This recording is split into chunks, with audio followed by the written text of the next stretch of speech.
Hello everyone, welcome to my channel. तो हम लोग पेपर सॉल्व करेंगे जी आज 0621/41 मई जून का 25 मई जून। ठीक है, तो फर्स्ट क्वेश्चन क्या बोलते हैं? So a straight section of river where the water is flowing from right to left at a speed. तो राइट से लेफ्ट में जा रहा है, इधर से इधर ना। ठीक है, ये आपका रिवर है, इसका करंट दिया हुआ 0.54 मीटर पर सेकेंड। ठीक है, ये स्विमर है। तो अभी क्या बोला है? Swimmer start at a point P. इस पॉइंट से स्विमर स्टार्ट करता है and swim at a constant speed 0.72 metre per second to the water and the right angle to the current. तो ये तुम्हारा करंट है, तो ये ऐसे पानी बह रहा है, नदी का पानी, और ये बंदा ऐसे ट्रेवल कर रहा है। तो इसका स्पीड कितना दिया है? 0.54। इसका कितना दिया है? 0.72 बराबर है। तो तुम्हें पूछेगा, रिजल्टेंट पूछेगा, क्वेश्चन यही होगा इसका। ठीक है ना। तो रिजल्टेंट निकालने के लिए पाइथागोरस थ्योरम हो गया ना। तो रिजल्टेंट कैसे निकालते हैं? r। तो r is equal to under root of Pythagoras theorem लगाएंगे तो 0.54 का स्क्वायर प्लस क्या आएगा 0.72 का स्क्वायर बराबर। आंसर बताइए कितना है? तो ये आपका रिजल्टेंट वेलोसिटी ऑफ स्विमर आ जाएगा। बराबर है। तो ये कितना आता है? 0.9 आता है, 0.90 मीटर पर सेकेंड। याद है? क्लियर है जी? ये लिख लो, फिर आगे बढ़ते हैं। तो देखो, ये वाटर फ्लो है राइट टू लेफ्ट ना। ठीक है, तो इसका वैल्यू दिया 0.54। तो ये मैं पहले बता दिया हूँ। और स्विमर ऐसे फ्लो हो रहा है, मतलब वो तैर रहा है ना, नदी पार कर रहा है 0.72 मीटर पर सेकेंड से।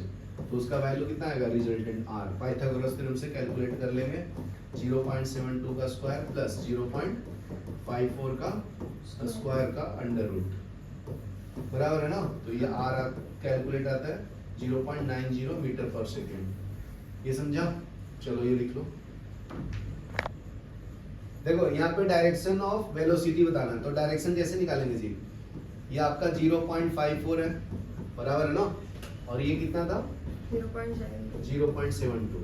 तो ये ऐसे इसका रिजल्टेंट आया, बराबर है। कितना आया था रिजल्टेंट? 0.90। तो ये एंगल इस एंगल से ट्रेवल कर रहा है ना ये।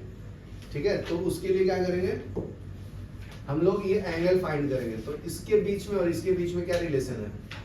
ये आपका है बेस, ये क्या है? परपेंडिकुलर। तो tan थीटा निकालेंगे तो ये एंगल देगा आपका डायरेक्शन। डायरेक्शन मतलब एंगल होता है।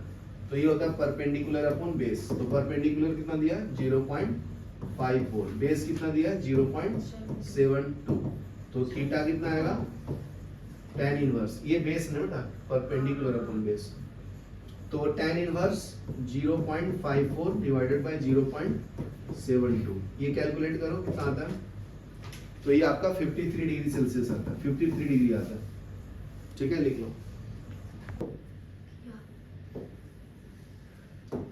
तो अभी देखो नेक्स्ट पॉइंट, अभी नेक्स्ट क्वेश्चन सॉल्व करेंगे जी। तो क्या बोलता है नेक्स्ट में? After 1.5 metre swimmer reaches to Q, calculate the distance between P and Q. तो डिस्टेंस का फॉर्मूला क्या होता है? स्पीड गुने टाइम होता है। स्पीड कितना था रिजल्टेंट? 0.9 बराबर ना। और टाइम कितना? 1.5 मिनट। तो मिनट को सेकंड में भी कन्वर्ट करेंगे, तो इनटू 60 करना, तो ये सेकंड हो जाएगा। बराबर है। तो डिस्टेंस कितना आएगा जी? 0.9 इंटू 1.5 इंटू 60। तो ये आपका डिस्टेंस आ जाएगा मीटर में। कितना आता है बताइए? कितना है? 81 आता है।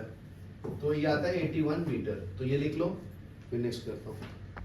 नेक्स्ट क्वेश्चन क्या है? When swimmer is crossing the river his action produce a constant forward force on the body। ठीक है, तो अगर ऐसा रिवर फ्लो हो रहा है, बंदा एक पास हो रहा है, पी पॉइंट से क्यू पॉइंट पे जाना चाहता है, बराबर ना।